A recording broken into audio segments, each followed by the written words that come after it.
कब्रिस्तान का बेटा। मैं आगरा से सिकंदरा जा रहा था। मेरे दोस्त डॉक्टर वसीम और पुराना मुलाजिम करीम हमरा था। करीम सिकंदरा के करीब वजवार रहने वाला था। हमारी मोटर सिकंदरा के करीब एक गोरिस्तान से होकर गुजरी। गोरिस्तान सड़क की तरफ तकरीबन फरलांग तक चला गया था। शिकस्ता कब्रों के दर्दनाक मंजर से मुतासिर होकर मैं दम बखुद बैठा था। मुझे एक दफा इसी गोरिस्तान में एक अजीब वाकया पेश आया। करीम ने कायक मेरी तरफ मुखातिब होकर कहा। वसीम किसी गहरी सोच में था। चुप न होकर बोला, क्या कहा करीम? करीम कहने लगा, मैं यहाँ करीब ही एक छोटे से गांव में रहता था। यहाँ किसी जमाने में शाही गोरिस्तान था। इसके इस सिरे पर एक बातूनी फकीर रहता था। गांव के अक्सर लड़के इससे कहानियां सुनते। एक दफा मैं भी अपने दोस्तों के साथ शाम के बाद इससे कहानियां सुनने चला गया। कहानियों में हमें बहुत देर हो गई। मेरे दोस्तों ने सलाह की कि रात यहीं बिसर की जाए। सर्दी शिद्दत से पड़ रही थी। हम लोग तकी की नीची छत वाली झोंपड़ी में लोयों में दबकी हुए अलाव के करीब पड़े थे। गोबर के धुआंधार ईंधन से आंखें न खुलती थीं। गोरिस्तान की जहर आलूद फिजा कोठरी के अंदर भी असरअंदाज थी। गोबर के तल्ख धुएं से निथों में हल्की सी जलन महसूस होने लगी। मैं कंबल में मुंह लपेट कर सो गया। आधी रात को आंख खिली तो एक ऐसी परहौल और लर्जा खेज आवाज सुनाई दी कि रूह तक कांप गई। कोई जान बल्ब मरीज करा रहा था और कोई जानदार दम तोड़ रहा था। सकरात मौत की आखिरी खड़खड़ाहट भी शायद इतनी खौफनाक ना होगी। ये आवाज गोरिस्तान से आ रही थी। मैंने कांपते हाथों से अपने साथियों को जगाया। सब के सब इस लर्जा खेज आवाज को सुनकर दौड़ गए। गोबर का बदबूदार ईंधन जलकर भस्म हो चुका था। अलाव में गर्मी की आखिरी रमक भी मफकूद थी। इस कब्र नुमा तारीक कोठरी के मुताफिन दर्द दीवार से सर्दी फूट रही थी। हमारे दिल सीनों में बेचैनी से धड़कने लगे। गोरकन कोने में गर्म गद्दे के बिस्तर पर महख्वाब था। हमने इस बमुश्किल जगाया। वो अलाव रोशन करके दीवार की टेक लगाकर इत्मीनान से हुक्के के लंबे लंबे किश लगाने लगा। खौफनाक आवाज बराबर आ रही थी।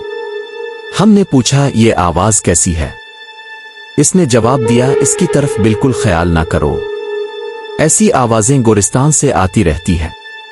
ये किसी गानिगार रूह को अजाब हो रहा है। इस बात से हमारी नींद गायब हो गई। हम रात भर अलाव के करीब सहमे हुए आगे तापते रहे। पौफटने पर आवाज बंद हो गई। उजाला होते ही हम सब वहां से भाग आए। वसीम ने एक पर जोर कहा लगाया। गोरकन तबका भी लोगों को मरूब करने के लिए कैसी रिदात करता है। ऐसे वीरान मकामात पर रात को अक्सर बंदर वगैरह फिरते रहते हैं, जिनकी आवाज से ये लोग दूसरे को डरा कर लुत्फ उठाते हैं। करीम मुहिदीनियत का मुतक़िद था। इसने मुख्तलिफ दलीलें पेश करके वसीम को कायल करने की कोशिश की, लेकिन इसकी राय ना बदली। मैं भी करीम का हम ख्याल था, इसलिए मैंने इसकी तायीद की। आखिरकार ये तय पाया कि कल हम लोग भी तजर्बे के लिए इस पुराने तकिए में रात बिसर करेंगे। दूसरे दिन शाम के करीब हम लोग गोरिस्तान की तरफ रवाना हुए। गोरिस्तान शहंशाह अकबर के मकबरे से मील भर के फासले पर था और किसी जमाने में इससे बिल्कुल मुल्हक होगा। तकिए का बूढ़ा दरवेश मूस जिंदा था। इससे हमें इस गोरिस्तान के मुतालिक बहुत सी मालूमात हासिल हुई। हमने इसे इनाम देकर इस बात पर राजी कर लिया कि आज की रात हमें अपनी कोठरी में जगह दे और खुद किसी दूसरी जगह रात बिसर करे। साईं के जाने के बाद करीम ने कोठरी साफ की और एक तरफ सफ पर हमारे बिस्तर लगा दिए। फिजा का नासाज मौसम था।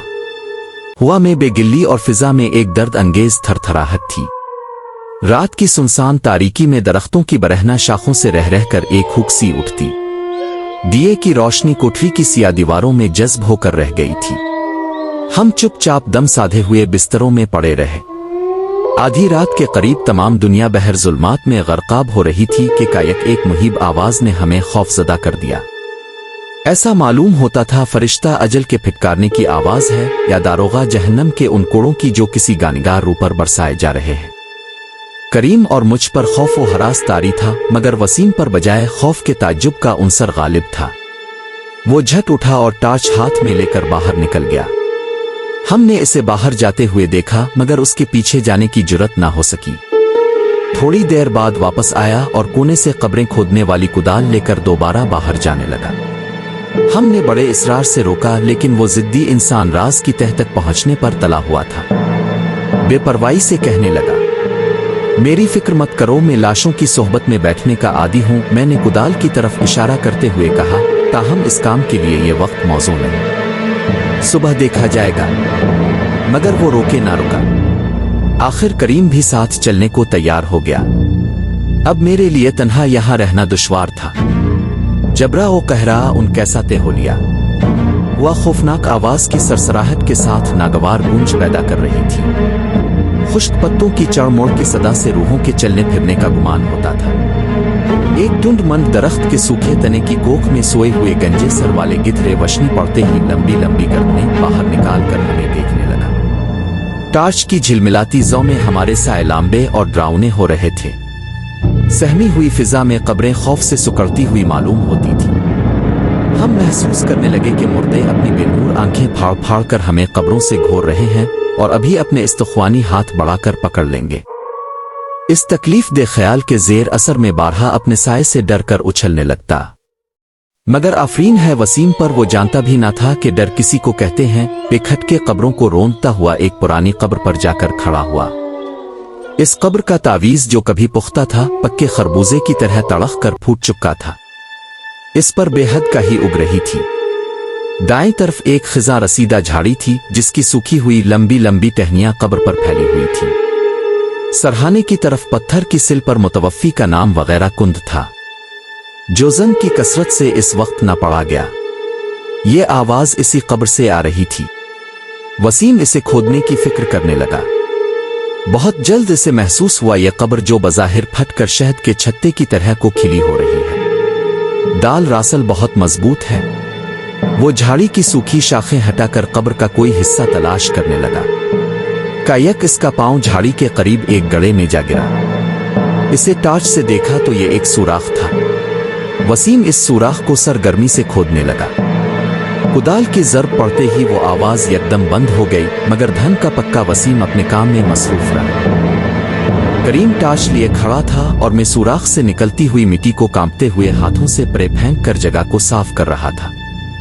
1 घंटा में इसने सींध के जरिए कब्र की दाहिनी तरफ उखेड़ कर रख दी। इसके बाद पूरी ताकत से तावीज का खौल उखाड़ कर परे धकेल दिया। अब कब्र हमारे सामने बिल्कुल खिली पड़ी थी। उफ! इस दर्दनाक नजारे ने हमारे दिल तड़पा दिए। कब्र में लाश के करीब एक नौज़ायदा बच्चा पड़ा हुआ मुर्दे के पिस्तान चूस रहा था। कब्र में मुर्दे का तमाम जिस्म मिट्टी हो रहा था, मगर दोनों पिस्तान ताज़ा दूध से भरे हुए थे। बच्चे की शक्ल निहायत मकरू थी। बेइख्तियार मेरे मुंह से चीख निकली और करीम भी भूत भूत कहकर पीछे हटा, लेकिन वसीम ने बच्चे को अपने बाजुओं में ले लिया और कोठरी में ले आया।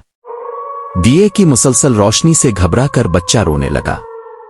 इसकी भयानक आवाज कोठरी की धुंधली दीवारों से टकराने लगी। मैं और करीम उचक कर एक कोने में जा घिसे। उफ! ये वही आवाज थी जो कब्र की तह से सुनाई देती थी। इस आवाज में इतनी करख्तगी थी कि खुदा की पनाह एक नन्हे मुन्ने बच्चे की आवाज कही ना जा सकती थी। वसीम भी पिल भर के लिए बौखला गया, ताहम फौरन ही हवास दुरुस्त करके बोला, डरने की कोई वजह नहीं, इसे कुछ ग़िज़ा देनी चाहिए। ये कहते हुए वो ताकचे में रखे हुए मिट्टी के टूटे फूटे बर्तनों में कोई खाने की चीज तलाश करने लगा। आखिर एक बर्तन में इसे थोड़ा सा घी मिल गया, जो इसने बच्चे को चटाया और बच्चे ने रोना बंद कर दिया। हमने रात आंखों में काट दी। सुबह साईं के आने से पेशतर ही में और करीम गोरिस्तान में गए और रात की खोदी हुई कब्र के तावीज का खौल बदस्तूर कब्र पर रखकर सींध को इस मिट्टी से भर दिया जो रात को वहां से निकाली गई थी। सरहाने की तरफ लगी हुई सिल से मुतवफ़ा का नाम वगैरह पढ़ना चाहा, हरूफ जंग की तहों से बिल्कुल मदूम हो चुके थे। मैंने रूमाल पानी में भिगोकर उन पर रगड़ा। आखिर बड़ी मुश्किल से शम्स अल्लिसा पढ़ा गया, बाकी हरूफ ना पढ़े जाते थे। जब हम लोग वापस कोठरी में आए तो वसीम बोला, हमें साईं के आने से पेशतर ही यहां से चला जाना चाहिए। साईं को इस बच्चे की बरामदगी से मतला करना अच्छा नहीं। मैंने कहा, छुपाने से क्या फायदा? वो बोला, अगर किसी को मालूम हो गया तो ये बात मशहूर हो जाएगी, वो तमाम दुनिया इसे देखने के लिए टूट पड़ेगी। इस तरह ये बच्चा मर जाएगा। मैंने कहा, इस बच्चे का पालना खतरे से खाली नहीं। वो बोला, क्यों? क्या तुमने बड़ी बूढ़ियों से बचपन में कभी नहीं सुना कि कई लोगों को गोरिस्तान से ऐसे बच्चे दस्तयाब हुए जो हामला औरतों की मैयतों ने कब्रों में जने थे? मैंने कहा, ये तो महज रिवायतें हुआ करती हैं, भला ऐसी बातों पर कोई यकीन कर सकता है? वसीम ने कहने लगा, लेकिन ऐसी सूरत में जबकि ये रवायत सामने अमली जामा पहन चुकी है, खामखा कायल होना पड़ता है। एक डॉक्टर की जुबान से ये अल्फाज सुनकर मैं लाजवाब हो गया। इसके बाद वसीम बच्चे को लेकर बाहर निकल गया और हम साईं के आने तक वहीं ठहरे। वसीम ने इस बच्चे का पालना जितना आसान समझ रखा था, इतनी ही दुश्वारियां पेश आएं। वो बच्चा करीम के सुपुर्द किया गया, मगर वो भी इस जिम्मेदारी को निभा ना सका। आखिरकार इसे एक बेऔलाद बेवा की गोद में दे दिया गया। इस बच्चे का नाम सफदर रखा गया। इसके कफील हम लोग थे। वो इस गरीब बेवा की निगरानी में परवरिश पाता रहा। चंद माह के अंदर बच्चे की शक्ल इतनी तब्दील हो गई कि पहुंचाना न जाता था। इसके पिचके हुए गालों ने गोश्त पर होकर हुसैन बना दिया। इस परिजात बच्चे की बड़ी बड़ी और लंबी आंखें खास तौर पर खूबसूरत और चमकीली थीं। मुझे और करीम को बानिस्बत वसीम के इस बच्चे से ज्यादा अनस हो गया। ये बच्चा हैरत अंगेज तौर पर नशोनुमा पा रहा था। बच्चे के दिमाग पैदाइशी नक्स था। 2 बरस का हुआ तो गरीब बेवा को शिकायत रहने लगी कि बच्चा निहायत तुंद मिजाज है। जिस गिलास से वो पानी पी ले वो इसमें खुद पानी नहीं पीता और इसे अपने बराबर बैठने नहीं देता। 4 साल का हुआ था कि वो बेवा फौत हो गई। अब इसे दोबारा करीम के पास लाया गया। घर लाने पर हमें इसकी आदात व अतवार का सही अंदाजा हो गया। जिस तरह इसकी हस्ती पर असरार थी, इसी तरह इसके आदात व अतवार भी निराले थे। वो भड़कीले कपड़ों का शायक और इतरियात का आशिक था। जब तक दस्तरखां पर भरपूर खाना ना हो वो खुश ना होता, पर लगाता और गाउतकिए के सहारे तन्हा बैठकर सोचा करता था। वो कुदरतना शायर और हाजिर जवाब था। इस 12 साल की उम्र में इसकी तबीयत में फयाजी थी। जब कभी भंगी इसे सलाम करता तो इसे घर की चीजें उठाकर इनाम में दे देता। इसके ये रंग ढंग देखकर हम इसे सफदर जंग कहने लगे। यहाँ ये कह देना जरूरी है कि सफदर को हमने इसके पुरस्रार हालात से बिल्कुल नावाकिफ रखा था और इसे इसके मुतालिक किसी किस्म का जिक्र न करते थे। उन्हीं अयाम में एक रात करीम मेरे पास बुखलाया हुआ आया और घबराई आवाज में कहने लगा, आका सफदर को कोई आर्जा हो गया है। मैं घबराहट में नंगे पांव दौड़ता हुआ सफदर के कमरे में गया। सफदर की हालत नागुफ्ताबा थी। वो पागलों की तरह कमरे की दीवारों के साथ साथ नहात तेजी से घूम रहा था। मैंने इसे पकड़ने की कोशिश की मगर कायक करीम की चीख सुनकर रुक गया। करीम ने कांपते हुए हाथ से दीवार की तरफ इशारा किया। अलिफाफ। दीवार पर सफदर के 2 साए पड़ रहे थे। देर तक इसकी यही हालत रही, फिर एकदम एक साया गायब हो गया और सफदर बेहोश होकर गिर पड़ा। सुबह मैंने वसीम से जाकर इस वाकया का जिक्र किया और इसे भी बड़ा ताज्जुब हुआ। हम कई दिन से इस वाकया पर गौर करते रहे लेकिन किसी नतीजा पर ना पहुंच सके। ये वाकया हफ्ते की रात का था। दूसरे हफ्ते को दफतना इसकी तबीयत भर बिगड़ गई। इसके साए 2 हो गए और वो कमरे में घूमने लगा। इसके बाद सफदर की हर हफ्ते की रात ये हालत हो जाने लगी। हमने बुधर से इलाज मुआलजे किराए आलमों की तरफ रुजू किया। दम झाड़े टोने वगैरह किए लेकिन कोई फायदा ना हुआ।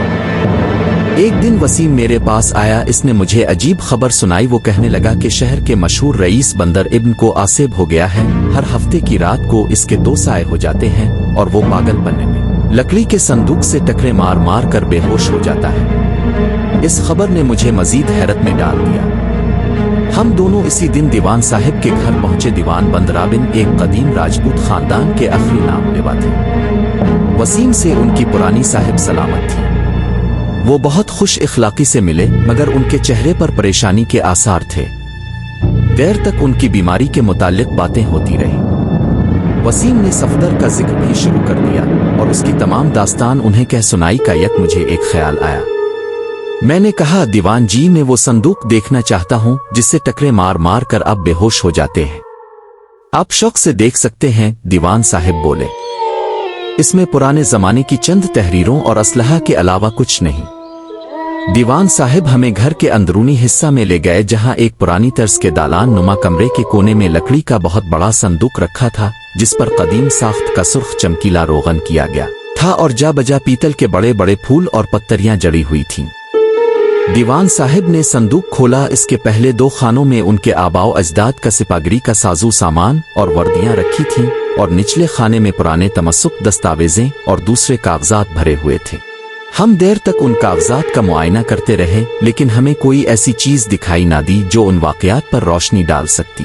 आखिर दीवान साहिब संदूक बंद करने को थे कि ऊपर के खाने में मुझे एक जर्द तिलादानी नजर आई। मैंने इसे उठाकर खोला। इसमें वो खत ऐसे दस्तयाब हुए जो कभी हिनाई रंग के कागज पर लिखे गए थे मगर अब खाकिस्तरी हो रहे थे। खत की तर्ज तहरीर जनाना थी। एक खत का मजमून ये था: मेरी गमगुसार बहन सिख दर्शा देवी तस्लीम, मैं आपके इशारे के मुताबिक राखी लेकर दीवान तलक राज जी के पास गया। उन्होंने जिस हमदर्दी और जानिसारी का सबूत दिया वो मरा दिल ही जानता है। वो जितने बहादुर हैं इतने ही रहम दिल भी हैं।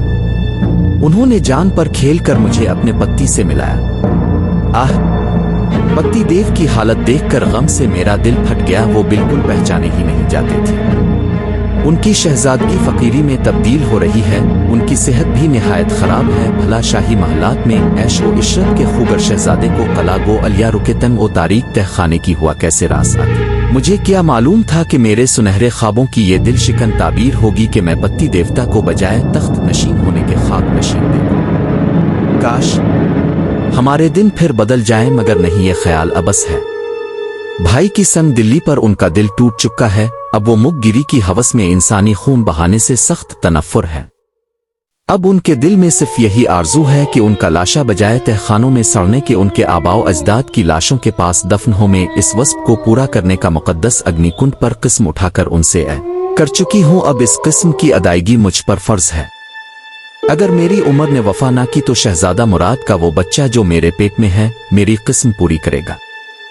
फकत पर भावती उर्फ शम्स अल निहार बेगम।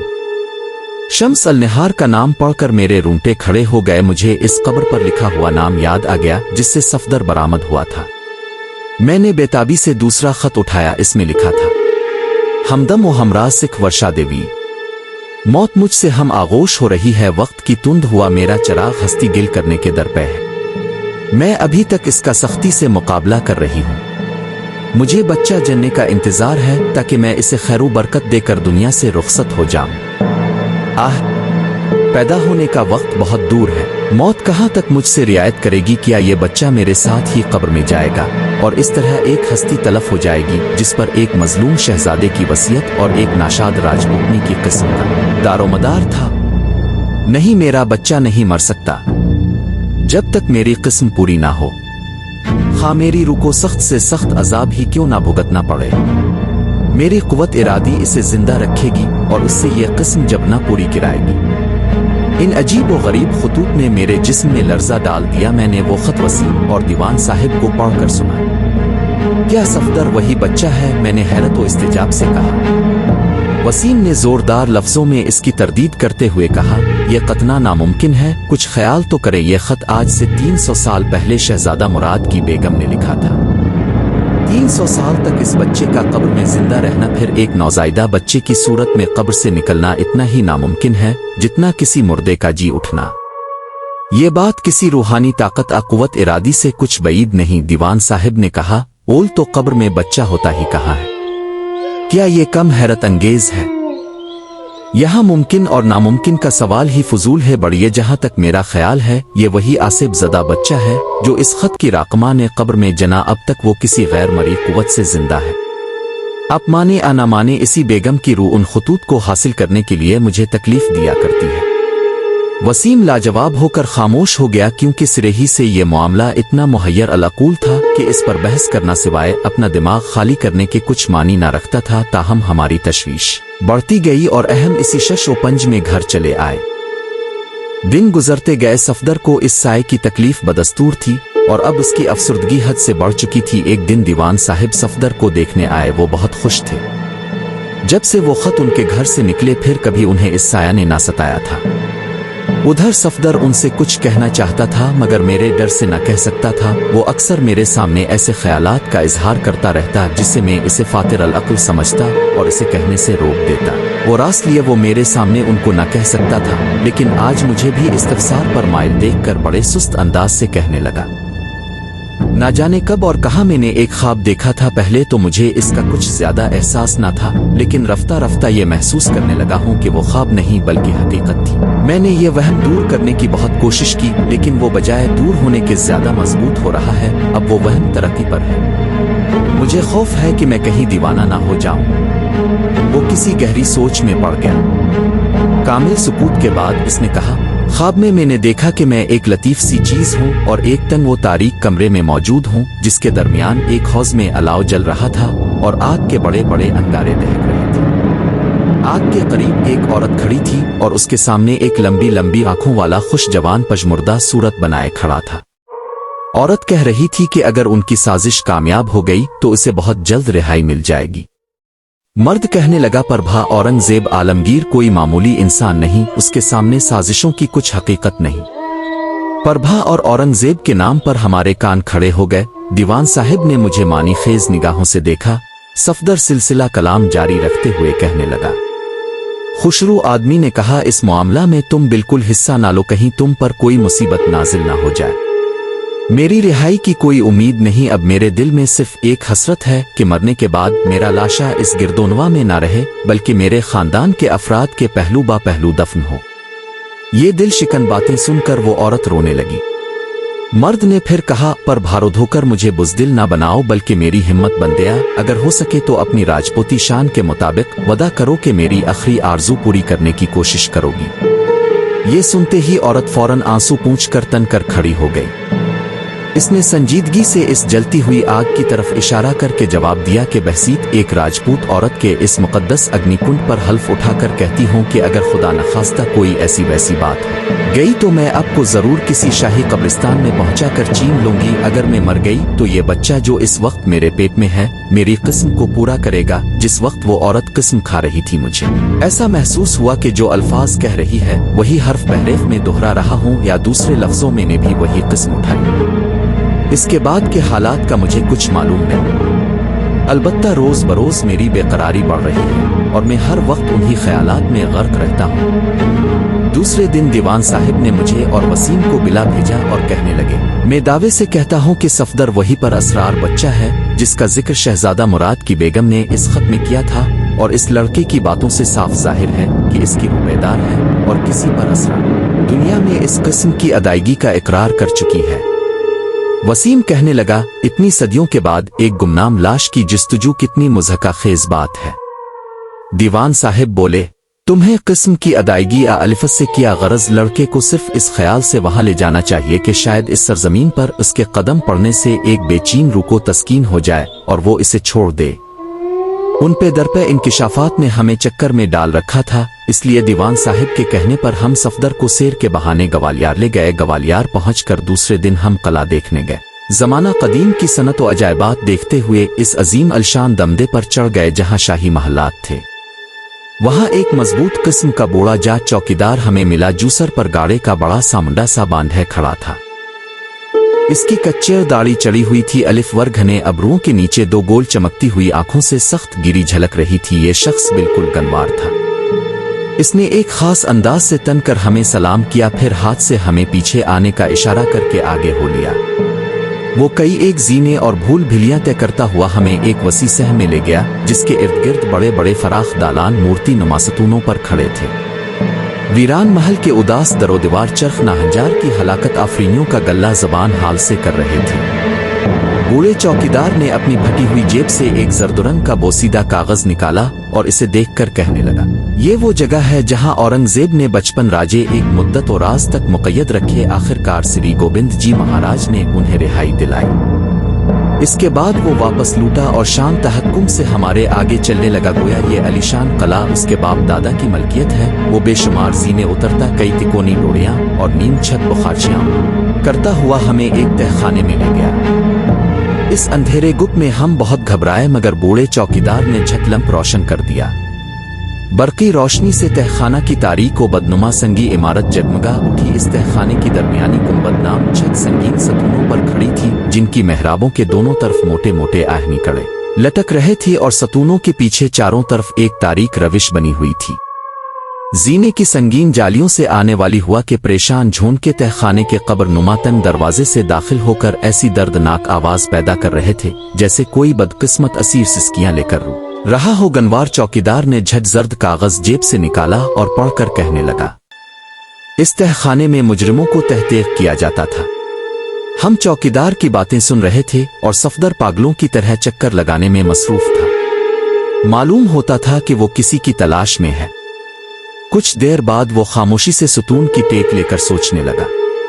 फिर चौकीदार से कहने लगा, तुम्हारा नाम क्या है और तुम कब से यहां मुलाजिम हो? बूढ़े ने झट जेब से जर्द कागज निकाल कर देखा वर जवाब दिया, हमारा नाम धर्म देव वलद शंकर देव वलद गोपमल देव वलद सर्जन देव वलद धन देव वलद श्रीनाथ देव है। हम पुश्त हा पुश्त से इस कला के मुहाफिज हैं। बूढ़े की जुबान एक ही सांस में दो आहे का शजरा नसब सुनकर हमें बेइख्तियार हंसी आ गई।